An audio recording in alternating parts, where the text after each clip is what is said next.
to me, like in the Hindu tradition, the yogic tradition, if you're doing like mantra work, you're saying a mantra. Like if I do Om is a big part of my practice. And when I do Om in the Yoga Sutras, they talk about contemplating the meaning of Om.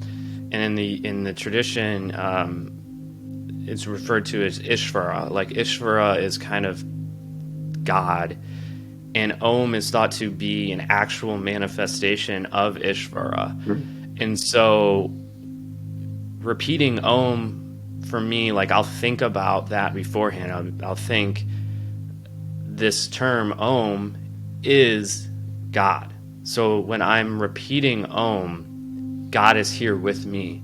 And then I'll try to feel Om as all of life, myself, everything around me is this energy of Om, which is God. So to me, that's another form of prayer.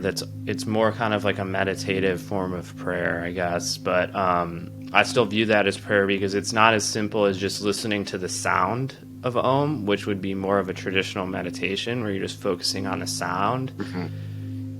I focus on cultivating the energy first of what Om means and maintaining that energy and focusing on that energy while I repeat Om. Mm-hmm. And I think that same thing can be done with different words, whatever tradition someone's into. But those are the two different ways that I view prayer. And, traditional meditation is more, to me, focusing on one thing without generating much emotion about it. Like you're focusing just on the breath.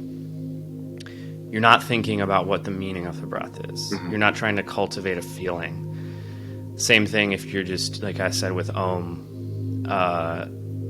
In the other way, if you're just listening to the sound Om, it can take you to the same place, but it's a different type of practice. Yeah. That's the way I view it. Yeah. In meditation then, because like almost I see, because I grew up with prayer, and then meditation was like, evil, because it's not Christian, even though it just goes to show how linear that was. But thinking about meditating on like the ajna energy center, the third eye, the thing that everybody talks about, awakening. That almost feels like a unique hybrid of meditation prayer. How would you classify that? Because I have a good decent understanding of some of the Hindu philosophy.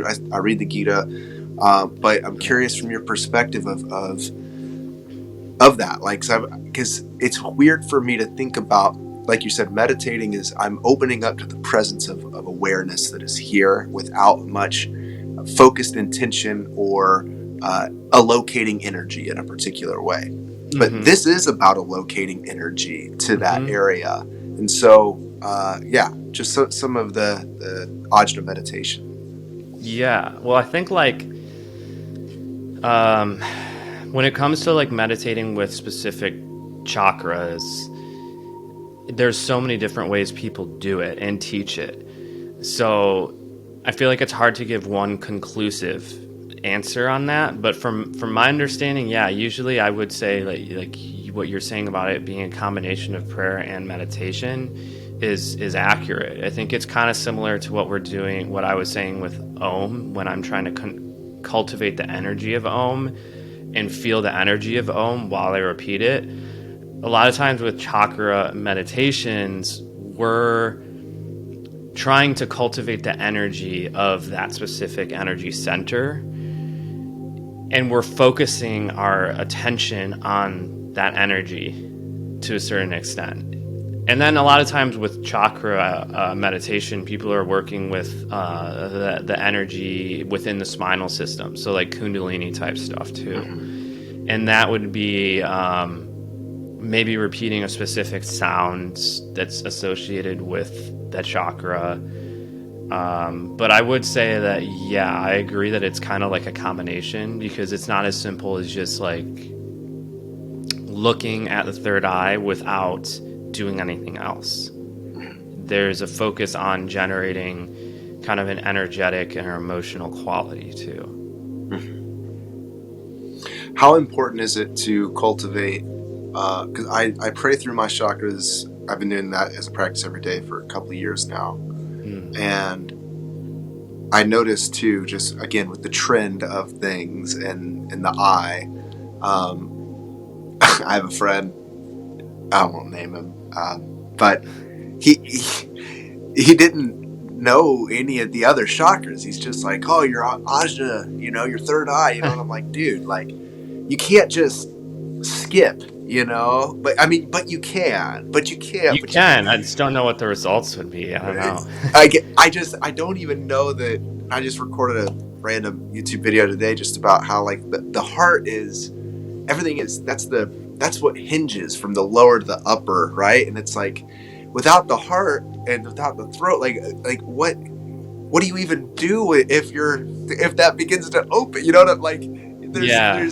There's a reason that it is and I love how Yogananda talks about it. The way that he describes it as a science, I think, is accurate. And it's like, yeah, like there is a level of formation to that point. How important is it for people to learn to develop working with the other chakra points before just jumping to trying to awaken their third eye because they see Instagram videos about that? Yeah.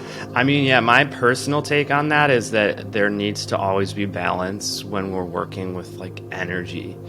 And I do think that people who are so like strict when it comes to the dogma of the traditions and lineages and stuff will say, oh, like you should never work with Kundalini related yoga stuff unless you have a master guru who can walk you through everything. And the point with people saying that is that when we're working with like energy in that way up and down the spine, it can be dangerous for sure. Like, because if anyone, I'm sure you've experienced this, like you can experience firsthand how it impacts our state of being. So I think what my teachers have told me when I've done different trainings and yoga teacher training is that always, like, if we're doing breathwork practices, meditation practices that are more activating for those like higher centers, or if we're doing something with the third eye and we start to feel maybe a little erratic, or we notice our energy being all over the place like throughout our day, that's when it's important to also balance it with practices that calm us down. So breathwork practices that are about calming the nervous system down instead of activating the nervous system down. You're talking about trends. A big trend I think that I see in San Diego and a lot of New Age spirituality is just focusing on these breathwork practices that are super activating. But then there's never really a focus on breathwork practices that help calm down at all. Right. And I think that can be the danger of focusing on just like the higher chakra stuff without the lower stuff, is it can be too activating, and it can be, I think, kind of risky for people's mental health, honestly, if there's not like a balance between some of the other stuff. But the whole conversation around like what specific stuff to do, it's so confusing and it's so complex because there's a million different thoughts on what you should be practicing and all that.